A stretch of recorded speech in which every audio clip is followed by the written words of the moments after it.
Hello ನಮಸ್ತೆ friends, ಎಲ್ಲರೂ ಹೇಗಿದ್ದೀರಾ? ಐ ಹೋಪ್ ಎಲ್ಲ ಚೆನ್ನಾಗಿದ್ದೀರಾ ಅಂತ ಭಾವಿಸ್ತಾ, ಇವತ್ತು ಶುಕ್ರವಾರ ಗೌರಿ ಗಣೇಶ ಹಬ್ಬ. ನಿಮ್ಮೆಲ್ಲರಿಗೂ ದೇವರು ಆಯಸ್ಸು, ಆರೋಗ್ಯ, ಐಶ್ವರ್ಯ ಎಲ್ಲ ಕೊಟ್ಟು ಕಾಪಾಡಲಿ ಅಂತ ಇವತ್ತಿನ ವ್ಲಾಗ್ ಸ್ಟಾರ್ಟ್ ಮಾಡ್ತಾ ಇದ್ದೀನಿ.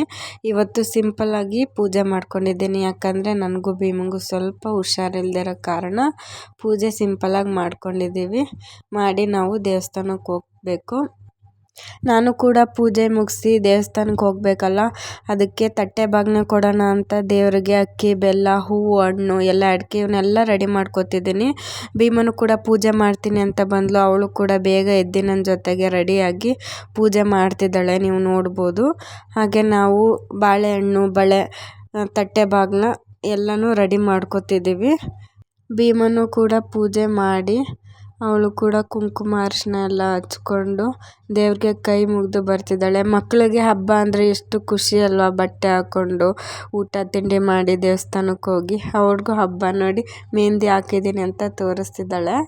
ನಂತರ ನಾನು ಭೀಮ ಹೋಗಿದ್ದು ನಮ್ಮ ಮನೆ ಹತ್ರ ಇರೋ ಉಚ್ಚಂಗಿ ಯಲ್ಲಮ್ಮ ದೇವಸ್ಥಾನಕ್ಕೆ. ತುಂಬ ನೀವು ನೋಡ್ಬೋದು ರಶ್ ಇದೆ, ಜನಗಳಾಗಲೇ ಬೆಳಗ್ಗೆ ಬಂದು ಎಲ್ಲ ಭಕ್ತಾದಿಗಳು ಪೂಜೆ ಎಲ್ಲ ಮಾಡಿ ಬಾಗಿನ ಅರ್ಪಿಸಿ ಎಲ್ಲ ಫೋಟೋ ಎಲ್ಲ ತೆಗೆಸ್ಕೊತಿದ್ರು. ನಾವು ಕೂಡ ಹೋಗಿದ್ದೀವಿ, ನೀವು ನೋಡ್ಬೋದು. ಆಗಲೇ 11:30 ಆಗಿತ್ತು. ಭೀಮ ಕೂಡ ಮೆಟ್ಲು ಹತ್ಕೊಂಡು ಹೋಗ್ತಿದ್ದಾಳೆ. ಇದು ದೇವಸ್ಥಾನದ ಎಂಟ್ರೆನ್ಸ್ ಬಾಗಿಲು. ಮಕ್ಕಳೆಲ್ಲ ಪೂಜೆ ಮಾಡಿ ಬಾಗಿನ ಎಲ್ಲ ಕುಂಕುಮ ಕೊಡೋರು ಕೊಡ್ತಾಯಿದ್ರು, ಮುತ್ತೈದೆಯರು. ನಾವು ಕೂಡ ಎಲ್ಲ ರೆಡಿ ಮಾಡ್ಕೊತಿದ್ದೀವಿ, ನೀವು ನೋಡ್ಬೋದು.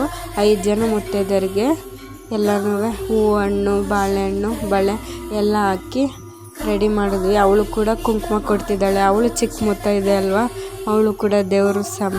ಪುಟ್ಟಿ ಗೌರಿ ನಮ್ಮ ಮನೆಗೆ, ಅವಳ ಹತ್ರನೂ ಕೂಡ ಕೊಡಿಸ್ದೆ ಒಂದಿಬ್ರಿಗೆ.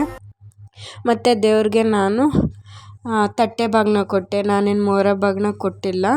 ಈ ವರ್ಷ ನಾನು ಊರಿಗೆ ಹೋಗದೇ ಇರೋ ಕಾರಣ ನಾನು ಇಲ್ಲೇ ಪೂಜೆ ಮಾಡಿದ್ದೀನಿ ದೇವಸ್ಥಾನದಲ್ಲೇ. ಅವರು ಪಕ್ಕದಲ್ಲಿರೋರು ಕುಂಕುಮ ಈಸ್ಕೊತಿದ್ದಾರೆ, ನೀವು ನೋಡ್ಬೋದು. ಅವ್ರಿಗೂ ಕೂಡ ವಿಶ್ ಮಾಡಿ ಬಂದಳು. ನೀವು ನೋಡ್ಬೋದು ಇಲ್ಲೆಲ್ಲ ಕೂತಿರೋರು ಬಾಗಿನ ದೇವ್ರಿಗೆ ಅರ್ಪಿಸ್ತಿದ್ದಾರೆ. ನಾನು ಕೂಡ ಇಲ್ಲಿ ನೋಡ್ಬೋದು ಬಳೆ ಮತ್ತು ಕನ್ನಡಿ ಅದು ಇರುತ್ತೆ ಸೆಟ್ಟು, ಅದನ್ನು ಕೊಟ್ಟಿದ್ದೀನಿ ತಟ್ಟೆ ಬಾಗಿನ. ನೋಡಿ ಅವ್ರು ಅರ್ಪಿಸಿರೋದನ್ನ ದೇವ್ರ ಮುಂದೆ ಇಟ್ಟು ವಾಪಸ್ ಕೊಡ್ತಿದ್ದಾರೆ. ಅವರು ಕೂಡ ನಮಸ್ಕಾರ ಮಾಡ್ತಿದ್ದಾರೆ. ದೇವಿನ ನೀವು ನೋಡ್ಬೋದು ಯಾವ ರೀತಿ ರೆಡಿ ಮಾಡಿದ್ದಾರೆ ಅಂದರೆ ಹೂವು, ಹಣ್ಣು, ಬಳೆಗಳು ಮತ್ತು ಎಲ್ಲ ಮೊರ ಬಾಗಿನ ಕೊಟ್ಟಿದ್ದಾರೆ. ಕೆಲವರು ತಟ್ಟೆ ಬಾಗಿನ ಕೂಡ ಅರ್ಪಿಸ್ತಾರೆ ದೇವಿಗೆ. ನೀವು ನೋಡ್ಬೋದು ಯಾವ ರೀತಿ ದೇವಿನ ಅಲಂಕರಿಸಿದ್ದಾರೆ ಅಂತಂತ. ದೇವಿ ತೊಡೆ ಮೇಲೆ ಗಣೇಶ ಕೂರಿಸಿ ಎಲ್ಲ ಬರೀ ಬಳೆ, ಹೂವು, ಇದು ಮುತ್ತೈದೆಗೆ ಏನೇನು ಅರ್ಪಿಸ್ಬೇಕು ಆ ರೀತಿ ದೇವ್ರಿಗೆ ಎಲ್ಲನೂ ಕೂಡ ರೆಡಿ ಮಾಡಿದ್ದಾರೆ. ಭೀಮನು ಕೂಡ ಮುಂದೆ ನಿಂತ್ಕೊಂಡು ಕೈ ಮುಗಿತಿದ್ಲು, ಮಂಗಳಾರತಿ ಇಸ್ಕೊಂಡ್ವಿ. ತುಂಬ ಜನ ಆಮೇಲೆ ರಶ್ ಆಯಿತು. ನಾವು ಹೋಗಾದ್ಮೇಲೆ ಅವರ ಆಶೀರ್ವಾದನೂ ಕೂಡ ಪಡ್ಕೊಂಡ್ವಿ. ತುಂಬ ಖುಷಿ ಆಯಿತು. ಇವತ್ತು ನಾವು ದೇವಸ್ಥಾನಕ್ಕೆ ಹೋಗಿ ಎಲ್ಲ ಆಶೀರ್ವಾದ ಪಡೆದಿದ್ದು. ಆಚೆ ಬಂದು ಇವ್ರ ಹತ್ರನೂ ಕೂಡ ನಮಸ್ಕಾರ ಮಾಡಿದ್ಲು. ಮತ್ತು ದೇವ್ರ ಮುಂದೆ ಫೋಟೋ ತೆಗಿತೀನಿ ಅಂತಂದೆ, ಆಮೇಲೆ ತೆಗೆಸ್ಕೊಡ್ಲು ಭೀಮನು ಕೂಡ. ಅವಳು ಬೇಗ ಎದ್ದಿದ್ಲಲ್ಲ, ಅವಳಿಗೂ ಕೂಡ ಸ್ವಲ್ಪ ನಿದ್ದೆ.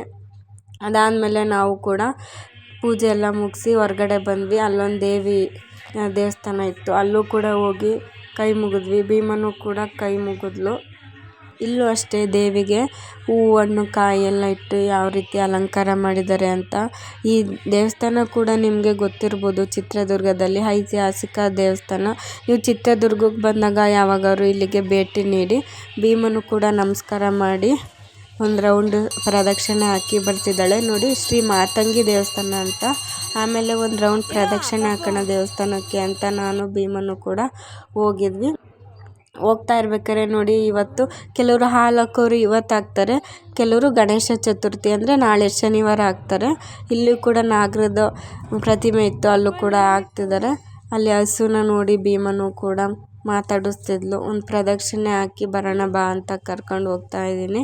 ಮತ್ತು ನಮಸ್ಕಾರ ಮಾಡಿಕೊಂಡು ಹಾಗೆ ನಾವು ಕೂಡ ಮನೆಗೆ ಹೊರಟ್ವಿ. ಸೊ ಇವತ್ತಿನ ವ್ಲಾಗ್ ಇದಾಗಿತ್ತು. ಯಾರೆಲ್ಲ ಯೂಟ್ಯೂಬ್ ಚಾನಲ್ ಸಬ್ಸ್ಕ್ರೈಬ್ ಮಾಡಿಲ್ಲ, ಸಬ್ಸ್ಕ್ರೈಬ್ ಮಾಡಿ. Thanks for watching.